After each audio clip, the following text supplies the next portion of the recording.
comment, follow, subscribe, all that stuff. Oh shit. Right, so today we're going to talk about a film called Hagazussa. Hold it up. Did you pronounce it alright? I think so. I watched this video on how to pronounce it. Well, I've just watched the director Who made say that it, video? Oh, right. But he had like he had a bit of an accent, so I don't know if I'm doing it right, but I'm sure it was like Hagazussa. So it's called Hagazussa. This is the Sexy Arrow release. And we're also going to talk about The Dark and the Wicked, which we watched last night.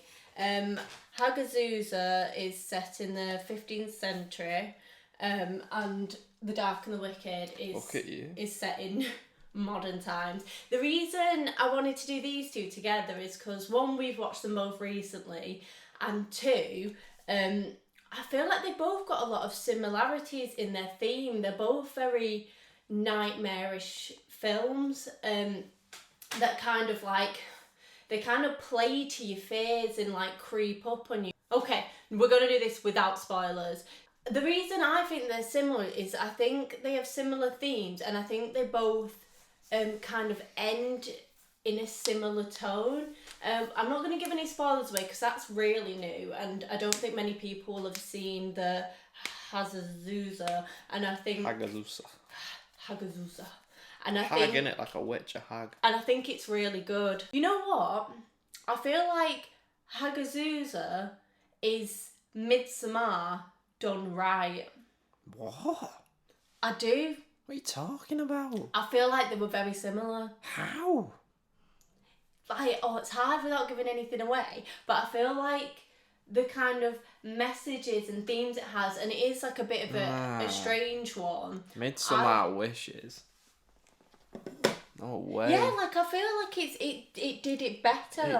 It dealt with real like bleak. That's real horror. That really. It's yeah. In fact, I'm a horror fan, and that's real horror to the point that I don't actually like. It makes me uncomfortable. Like, I don't enjoy it. Like The Dark and the Wicked, I thought it was decent. It wasn't great, I didn't think, but like this Hagazussa, it's like I couldn't watch this often because it was just bleak as shit, man. Yeah. There's horror that's enjoyable horror.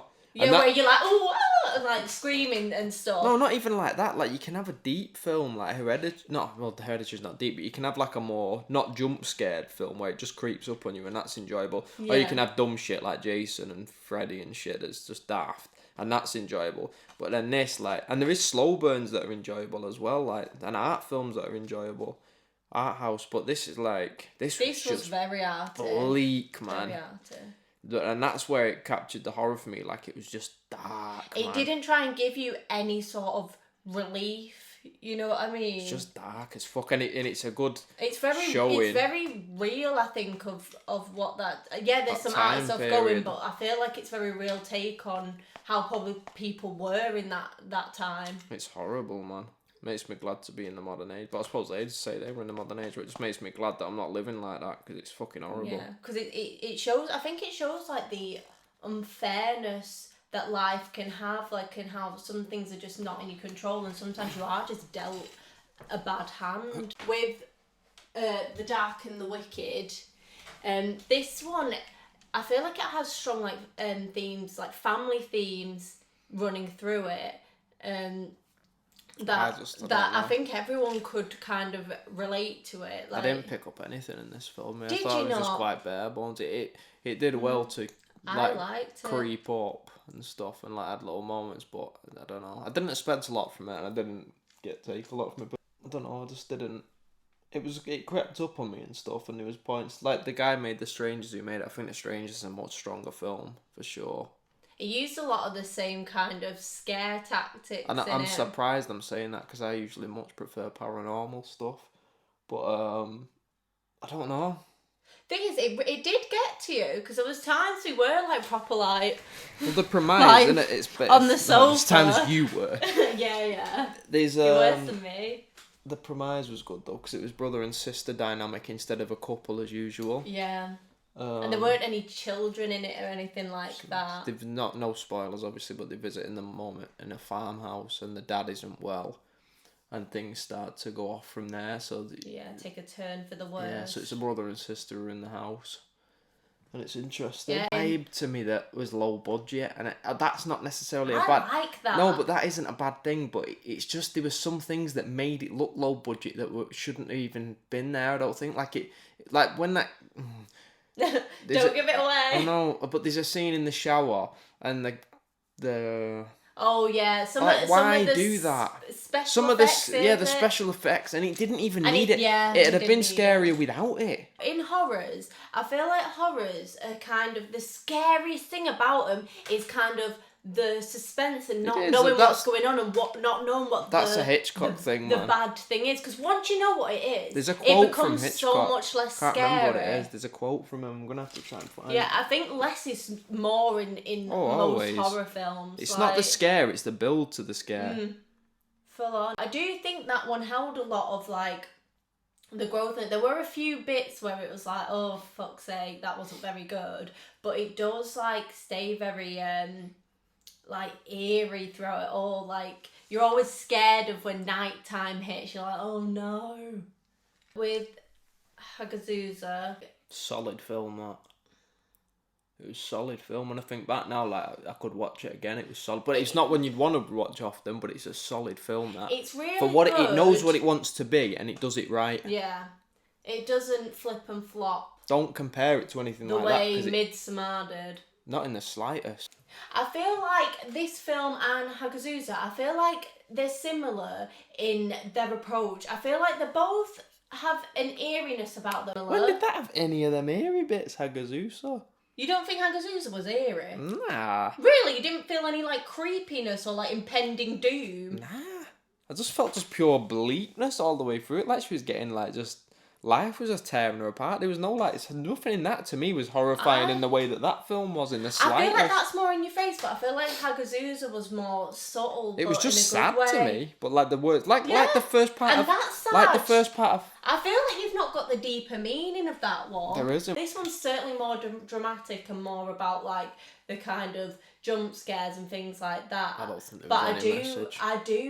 I do find a similarity. I know you really disagree. I think Hagazussa had a deep meaning to it. I think it was about bleakness of life and how women probably specifically were treated. I think that even if you go back old age, I feel like that's about bleakness. Even if you go back to it's not that deep. Even if you go back to the other films like The Strangers, they're never that deep. All he relies on is creepy airiness, and there's no underlining message. I think you're looking for things that aren't there. I'm not looking for it. I just felt it. Right. So if anyone's seen The Dark and the Wicked and Hagazussa, just let me know in the comments if you see any similarities or if you agree with this one and just think they're completely different, because I'd be interested to know. Not even close. But nothing I like, man. Right, let's get on to the ratings. So we'll do it out of 10 again. Do you want to go first this time? That's a 5. Dark and the Wicked's a 5. What's the other? Hagazussa, 8, solid 8. It knows what it wants to be and it does it well. Dark and the Wicked, I thought it was good and it had creepy moments, but a lot of films do now, and there was nothing there that stood out in particular to me. But it was good, like a 1-time watch or 2 times max in the future. I don't know. It's not something I'm I was gonna buy it, and now I don't really feel any impulse to. Really? Yeah. Okay then. For me, The Dark and the Wicked, I'm gonna give it a 5 just because it was very average. It was good, better than I watched it. It was good, and it did. To be fair, I feel like the beginning was very slow, and I was a bit what's gonna happen? So I felt like it took a while to get going, but then it was actually quite creepy when it got going, and I was very ooh, When you say a 5, man, people aren't thinking about a 5 sounds really shit, but it's not. I'm just thinking out of 10, 5's in the middle average. Yeah, 5's good. Yeah, 5's you did decent. alright. Anything above a 5, I feel like that's kind of you're above average, and it's not above average, so I can't say that. And with Hagazussa, I'm going to give it a 7, just because I thought it was really well made. I did think the storyline was interesting, but all in all, it actually wasn't my cup of tea. I respect it, and I did think that was good, but I don't have any drive to ever watch it again. Even though you could watch it, I probably wouldn't. I don't really like... That's not necessarily a bad thing though, because like you said, you rewatched Hereditary and didn't like it like as much, mate. You might watch that and like it more. Sometimes films are like they surprise you. Because you know what? If you watch that again, you'd probably pick up on stuff as well. I feel like I'd have liked it more if it was a touch less of a horror and more of a drama, because I think it could have actually made me cry and really get to my heart. But I feel like when it's a horror, I can't get in that head frame of getting emotional, because I feel like I go into a horror like kind of thinking don't get connected to any of the characters because anything can happen. But if it was a drama, I feel like I would have been like proper like there with her and I'd have cried at the end. So if that was a drama, it'd have probably been higher in my book. But it was very good. It wasn't trying to get those emotions out. I know it wasn't, but I'm saying it could have easily got those emotions out of me if it was just a slightly different genre. But it was done very well. Because if they'd have made it emotional, it wouldn't have been as bleak. It's not emotional, but I wish it was bleak without the horror things and a bit more... No, but the horror is what makes it bleak. It's the harsh reality of life, man. I know, but the harsh reality of life isn't horror. You can have a harsh reality of life in different genres. It can be. I'm saying it can be, but that can also be transferred into different genres. And it wouldn't have worked as well if it did. It's just my opinion. Oh, as we're wrapping up, I feel like choking you. Sasha's wrong, and that's it. I'm not wrong, I'm right. Yeah, okay. Oh my god, can I just... Tune in next week when we'll have an improved girl with better opinions. Oh my god! No, I'm kicking you out. Get away. Watch the films. Worth more than you, though. Goodbye, guys. Like it, share it, comment on it. If you watch on YouTube, subscribe. That was boring, though, man. No one's watching. Oh, if you're not watching it, just put in the comment, you muppet, stop now. Just give us something. Yeah, I've got something. I need something for my coursework, guys. Help me.